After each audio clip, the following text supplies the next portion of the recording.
Hi everyone, today I'm going to be making a spinach Gruyere casserole. Unlike traditional casseroles that are usually made in a casserole dish, I'm going to be making it in a pie crust. You can find this pie crust in your frozen food section at your grocery store. They're really neat because they're all set and they're ready to go, and it really adds a lot of flavor to the dish.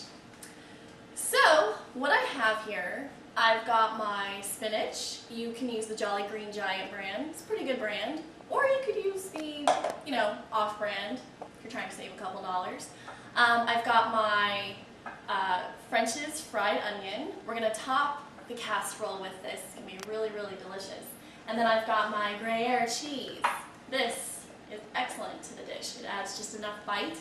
And, of course, Philadelphia cream cheese to give it that creamy, creamy texture that we all love in casseroles. I've also got my 3 eggs here. These are going to be mixed with the Philadelphia cream cheese in the food processor. And then we're going to add it to the spinach, and it should be put into the pie crust and set and ready to go. And don't forget to set your oven to 375 degrees. And let's get started. So the first thing that we're going to do is we're going to add Philadelphia cream cheese to the food processor. Okay. And it's pretty good to use a spatula to get this out. This is a lot of cream cheese.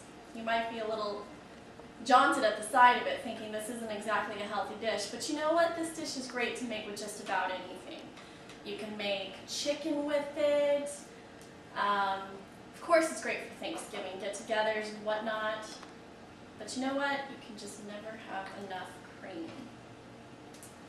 Now this cream cheese is coming out a little heavy, but that's okay, because once we mix it, it's going to have a really nice, smooth consistency.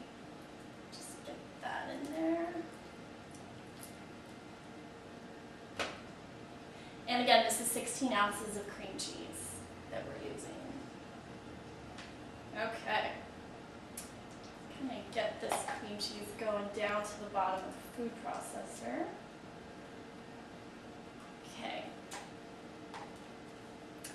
Now we are going to, let me grab a napkin because you can get a little messy with your cream cheese here. We're going to be beating 3 eggs. Now the key to beating these eggs is you don't want to overbeat them. You want them to just be lightly beaten. Basically just mixed. Okay, got 1.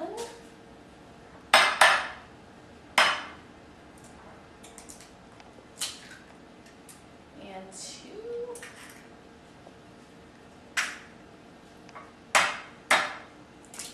Want to make sure not to get any of the non-egg parts in there. The shell needs to stay with the shell, and the eggs need to stay with the eggs.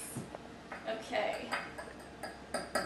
So, we are lightly beating this. Just mixing. Basically, you just want to get the yolk mixed in so that it doesn't really clump up when you pour it into the food processor. Okay, that there. And there it goes.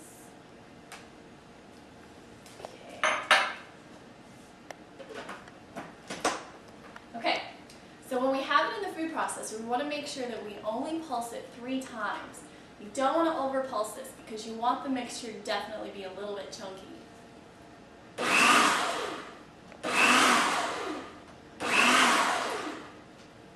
Perfect. Looks good. Okay, so put that spinach in there, and then let's take our egg and cream cheese mixture, let's pour it in. There it goes. Lots of cream, and ooh, a little bit of blade. We'll take that out. Whoops.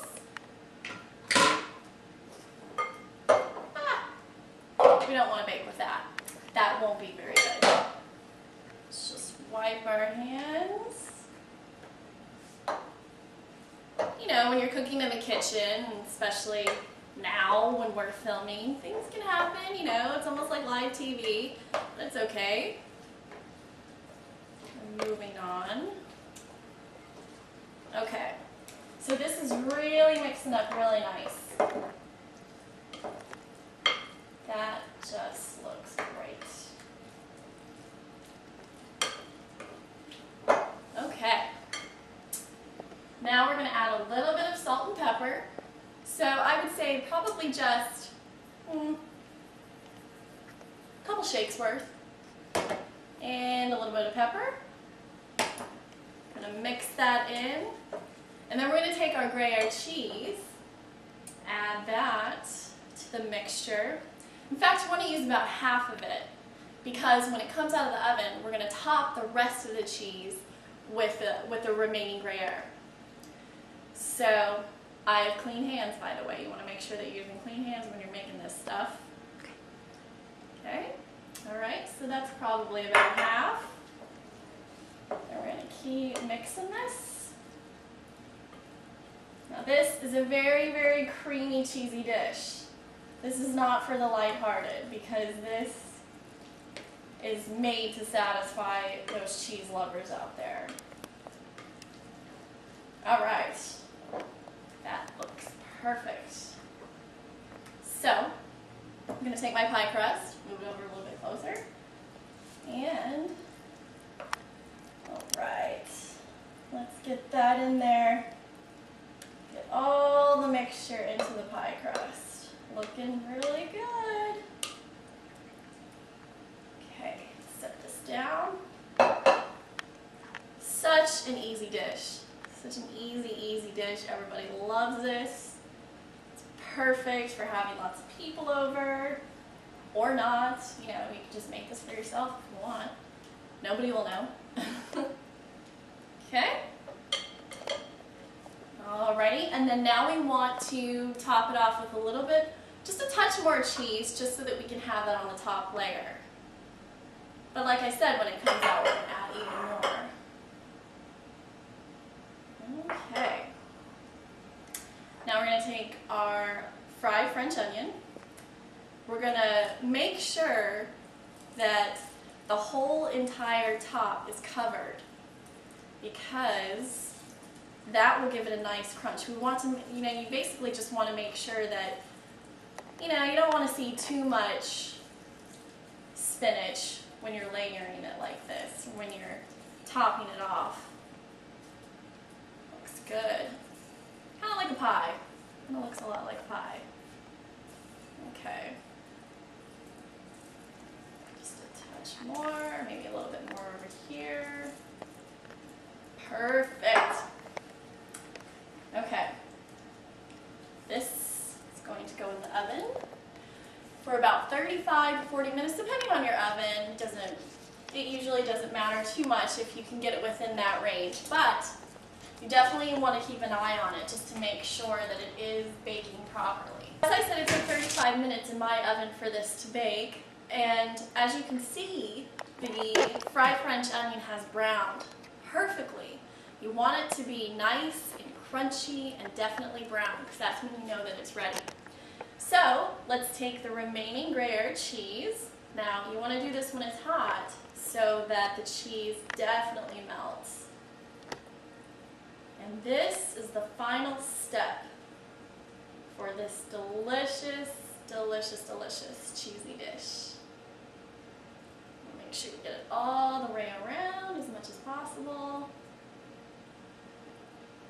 Excellent. Perfect. And now it's ready to serve.